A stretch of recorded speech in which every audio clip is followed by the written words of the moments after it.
اگر یہ معاہدہ نہ ہوتا مجھے اس میں کوئی شک نہیں تھا ایک ملک کے اندر تباہ کن صورتحال ہوتی، بینکس کے ساتھ ایل سیز نہ کھل پاتی، اگر کھلتی تو باہر کے امریکہ کا سائفر کا جو معاملہ تھا وہ ایک انتہائی خطرناک، ایک انتہائی شرمناک، ایک پاکستان کے خلاف سازش تھی۔ راجہ ریاض صاحب کو دوبارہ دعوت دوں گا اور امید کی جانی چاہیے کہ معاملہ ایک اچھے طریقے سے طے پا جائے۔ افسوس کی بات ہے کہ صدر پاکستان نے مجھے آج خط لکھ دیا ہے، ریاست کو بچانا ہے، سیاست اگر قربان ہوتی ہے تو ہو جائے۔ یہ پہلا موقع ہے کہ ایک سابق وزیر اعظم اس نے کہا کہ میں ہوں تو سب کچھ، میں نہیں تو کچھ بھی نہیں، ان کو کنٹرول کیا جا سکے۔ اس کے علاوہ دیگر جو مشکلات تھیں، سیاسی افراتفری، کبھی لانگ مارچ ہو رہا ہے، پچھلے سال کی بات کر رہا ہوں، کبھی دھرنا ہو رہا ہے، اور اس کے ساتھ جو جڑے ہوئے مسائل تھے اس کے بارے میں آپ سب اچھی طرح جانتے ہیں۔ اسی طریقے سے خارجہ پالیسی کے حوالے سے ایک تباہ کن صورتحال تھی۔ اس بارے میں مجھ سے زیادہ وزیر خارجہ نہ صرف بہتر جانتے ہیں بلکہ اچھی طرح بتا بھی سکتے ہیں، لیکن اللہ تعالیٰ نے اس محاذ پر بھی کامیابی دی اور مشترکہ کاوشوں سے وزیر خارجہ کی اور اجتماعی کاوشوں سے اس میں بہتری آنا شروع ہوئی، جس کا بالآخر بہت اچھا نتیجہ نکلا اور بالآخر IMF کا بھی معاہدہ ہو گیا، جس کے اوپر اللہ تعالیٰ کا جتنا بھی شکر ادا کریں کم ہے، کیونکہ اگر یہ معاہدہ نہ ہوتا مجھے اس میں کوئی شک نہیں تھا ایک ملک کے اندر تباہ کن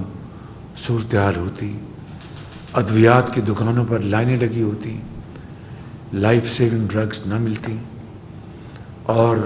بچوں کے لیے خشک دودھ اس کے اوپر لائنیں لگی ہوتی۔ غرض یہ کہ ایک ہر طرف ایک بہت برا ایک تصویر نامہ ہوتا، بینکس کے ساتھ ایل سیز نہ کھل پاتی، اگر کھلتی تو باہر کے جو گاہک ہیں اس کو ایکسیپٹ نہ کرتے جب تک کہ انٹرنیشنل بینکس اس کو انڈورس نہ کریں،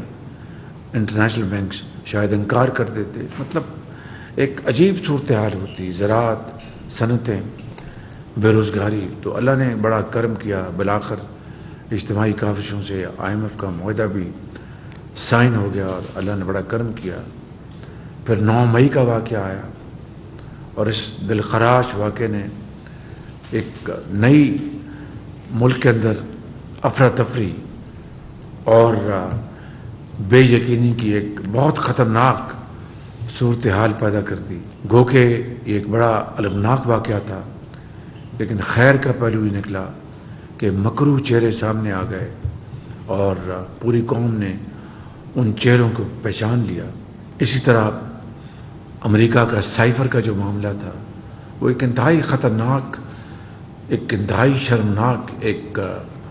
پاکستان کے خلاف سازش تھی، اور اس کے جال تانے بانے یہیں بنے گئے۔ وہ ساری حقیقت آپ کے سامنے ہے۔ کل پھر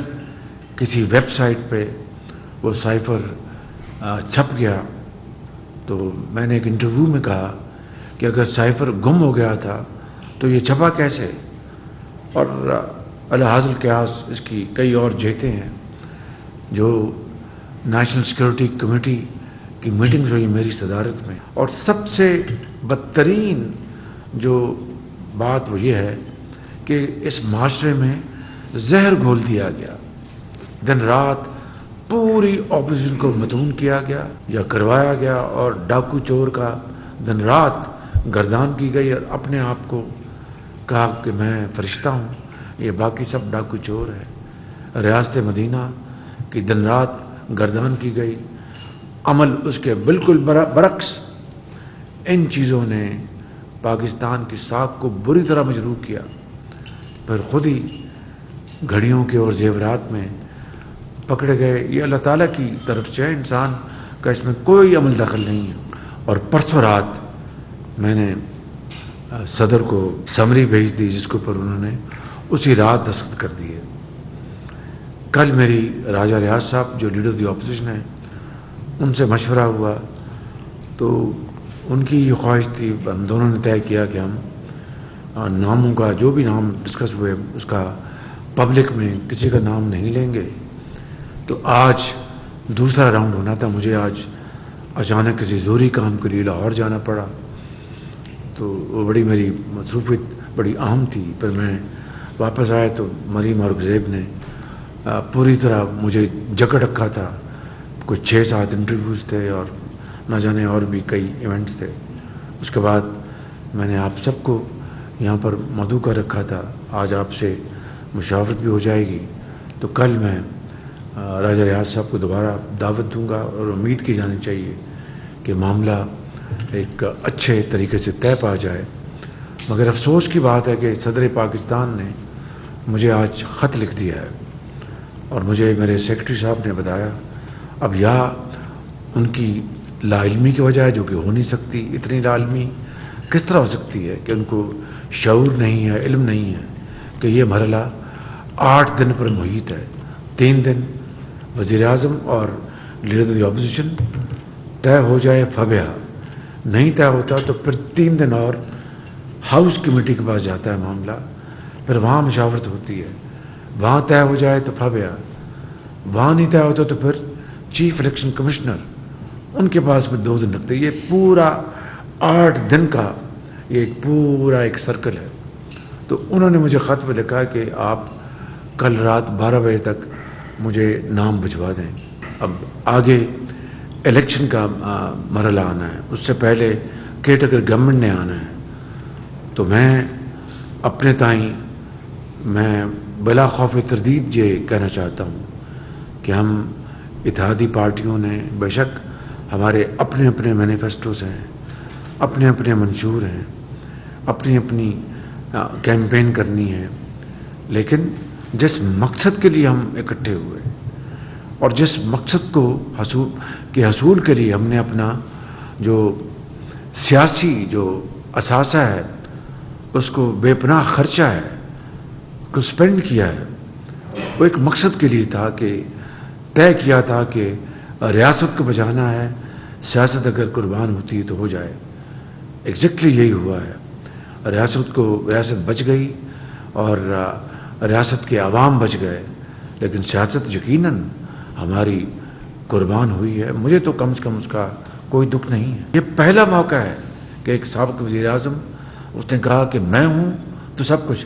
میں نہیں تو کچھ بھی نہیں، اور یہی سوچ اس کو بالآخر 9 مئی پہ اوپر لے کے آئی۔ اس کے اور جتھے نے ریاست کے خلاف بغاوت کی، پاکستان کے خلاف بغاوت کی، فوج کے خلاف بغاوت کی، اور سپہ سالار کے خلاف بغاوت کی۔ یہ کوئی معمولی بات نہیں ہے، یہ تو ایک یعنی خطرناک ترین یہ ایک مہم جو ہوئی، جس کو اللہ تعالیٰ نے اپنے کرم سے بچایا، کیونکہ پاکستان کی بہت بڑی اکثریت نے 9 تاریخ میں ان واقعات کا ساتھ نہیں دیا۔